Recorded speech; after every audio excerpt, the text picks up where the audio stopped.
एक बार बुद्ध अपने शिष्यों को उपदेश दे रहे थे। बुद्ध ने अपने शिष्यों को उपदेश देने के बाद अलग अलग दिशा में भिक्षाटन के लिए जाने को कहा। सभी भिक्षु अलग अलग दिशाओं में भिक्षाटन के लिए जाते हैं। उनमें से कुछ भिक्षु जब एक नगर से भिक्षाटन लेकर वापस आ रहे थे तो रास्ते में उनको प्यास लगती है और वो एक नदी के किनारे जाके खड़े हो जाते हैं।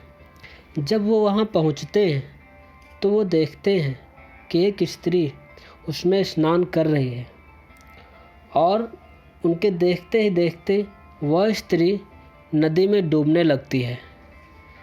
ये सभी संकोच करके उस नदी में उसको बचाने से कतराते हैं और उसको बचाने नहीं जाते हैं। ये भी सभी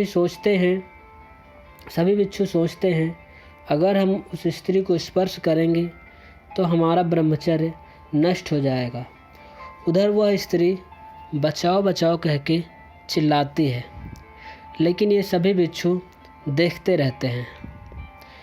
इनमें से एक भिक्षु को दया आ जाती है। वह सोचता है अगर यह स्त्री हमारे आँखों के सामने हमारे देखते देखते अगर ये डूब गई तो हमसे बहुत बड़ा पाप हो जाएगा। नहीं, मैं ऐसा पाप नहीं होने दूंगा। वह ऐसा सोचकर उस नदी में छलांग लगा देता है। जल्द ही वह तैरकर स्त्री के पास पहुंच जाता है और उसको उठाकर नदी से बाहर ले आता है।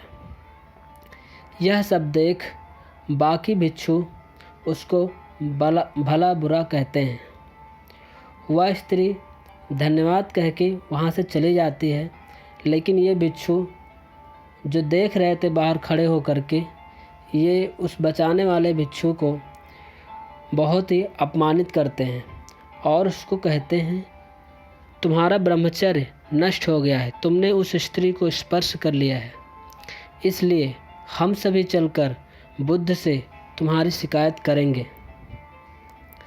जब वे सभी आश्रम में आते हैं तो सीधे बुद्ध के पास जाते हैं और बुद्ध से जा कर के उसके विषय में सारी बात बताते हैं। वे बुद्ध से कहते हैं बुद्ध, इसको सज़ा मिलनी चाहिए, यह अपराधी है। बुद्ध ने कहा क्यों, इसने क्या अपराध किया? उन सभी ने बताया कि इसने एक स्त्री को स्पर्श किया है। बुद्ध ने कहा पूरी बात बताओ। ये सभी बोले बुद्ध, जब हम नगर से भिक्षाटन लेके आ रहे थे तो हमें रास्ते में प्यास लगी और हम नदी के किनारे गए। हमने वहाँ देखा एक स्त्री स्नान कर रही थी और स्नान करते ही करते वह डूबने लगी। इतना सुनकर हम सभी बाहर खड़े थे, उसमें नहीं कूदे और यह भिक्षु और ये जो हमारे साथ में है, इसने उसमें छलांग लगा के उस स्त्री को अपने कांधे पे उठाकर बाहर निकाला, इसलिए ये अब अपवित्र हो चुका है, इसलिए इसको सज़ा मिलनी चाहिए, इसका ब्रह्मचर्य नष्ट हो चुका है। बुद्ध कहते हैं ब्रह्मचर्य इसका नष्ट नहीं हुआ, इसको सज़ा नहीं मिलनी चाहिए, अपराधी तो आप लोग हो, सज़ा तो आप लोगों को मिलनी चाहिए। वे सभी आश्चर्यचकित होकर बुद्ध की तरफ देखने लगते हैं और बुद्ध से पूछते हैं क्यों बुद्ध, हम लोगों ने क्या किया? अपराधी तो ये है, इसने स्त्री को स्पर्श किया। बुद्ध कहते हैं इसने तो स्त्री को स्पर्श किया, उसको बचाया और वहीं छोड़कर चला आया, लेकिन तुम लोग अभी भी उस स्त्री को अपने मन में बसाकर यहाँ तक ले आए हो। अभी भी उस स्त्री का वो जो कृत्य था अभी तक तुम्हारे मन से नहीं निकला, इसलिए दंड के अधिकारी तो तुम लोग हो। तुम लोगों ने अभी भी उसका बोझ उठा रखा है और तुम्हारा लोगों का मन दूषित हो चुका है। इसका मन निर्मल था, इसलिए इसने उस स्त्री को बचाया, बाहर निकाला और उसको छोड़ के चला आया। लेकिन तुम लोग प्रायश्चित करने योग्य तो तुम लोग हो, प्रायश्चित तुम लोगों को करना चाहिए, अपराध तुम कर रहे हो, क्योंकि अभी तक वो दृश्य तुम्हारे मन से निकला नहीं है। यह बात सुनकर सभी भिक्षु लज्जित हो जाते हैं। उनको वो बात समझ में आ जाती है जो बुद्ध उनको समझाना चाहते हैं।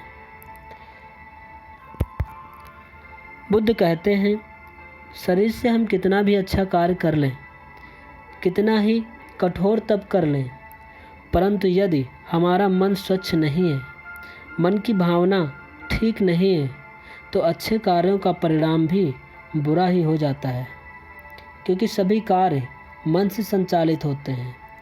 कोई भी कार्य हम करने से पहले मन में विचार करते हैं। अगर हमारा मन दूषित है तो सभी अच्छे कार्य व्यर्थ हो जाते हैं। इसलिए कोई भी कार्य करने से पहले मन को स्वच्छ बनाना बहुत ही आवश्यक है। मन को विकृत होने से बचाएं। यदि मन विकृत नहीं होगा तो हमारे द्वारा किया गया कार्य अच्छा ही होगा, क्योंकि हमारा मन ही हमसे बुरे कृत्य करवाता है। इसलिए जब मन ठीक रहेगा तो हम कोई भी गलत कृत्य नहीं कर पाएंगे और सभी बुरे कामों से बचे रहेंगे। इस तरह से जब कभी भी हमने मन की भावना को शुद्ध करके कोई भी कार्य करेंगे तो वह कार्य सार्वजनिक हितकारी होगा, सर्व कल्याणकारी होगा। धन्यवाद। क्योंकि हमारा मन ही हमसे बुरे